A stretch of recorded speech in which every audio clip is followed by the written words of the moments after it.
day we pack our things into our car and set off on the day's adventure. I load my surfboards in the car, turn the key, step on the gas, and head off to check the waves. But do we ever think about what it takes to run our cars? Or what happens to our oil when we get our oil changed? With over 26 million drivers in California alone, where does that used oil go? In my quest for answers, I figured where better to start than at the local EconoLube. Here, I learned that used oil is contaminated with particles of carbon and metal and chemical byproducts that, if disposed of incorrectly, can cause pollution by seeping into ground and surface waters. Just one single drop of motor oil can contaminate 13 gallons of water.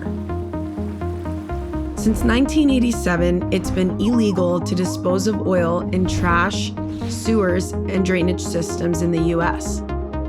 Luckily, oil and lube businesses are required to recycle used motor oil and filters. Back at the EconoLube, the used filters are removed and stored, and the oil is drained from the vehicles and funneled into a safe holding container.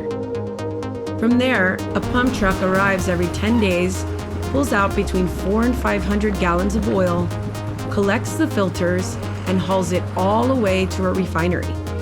The oil is then dehydrated to remove any water and particulate remaining. After the process is complete, refined oil can be used for many different things, like lubricants, fuel oils, and raw materials for the refining and petrochemical industries. So where does it go? The answer will vary from place to place. For example, in California, the majority of recycled oil is mixed with diesel and used as fuel for ships.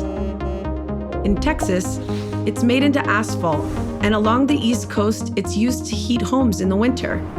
Recycling just 2 gallons of oil can generate enough electricity to run the average household for almost 24 hours.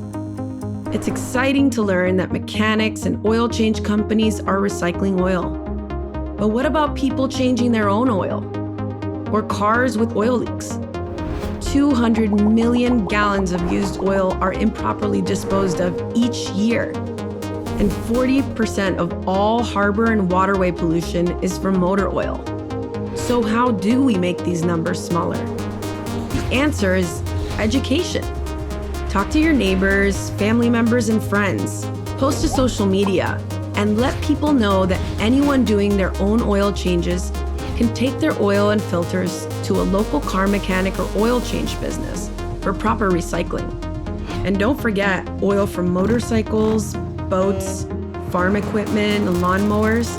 That can be recycled too. Visit earth911.com and enter your zip code to find your nearest drop-off location and ensure that oil gets recycled and stays out of our waterways.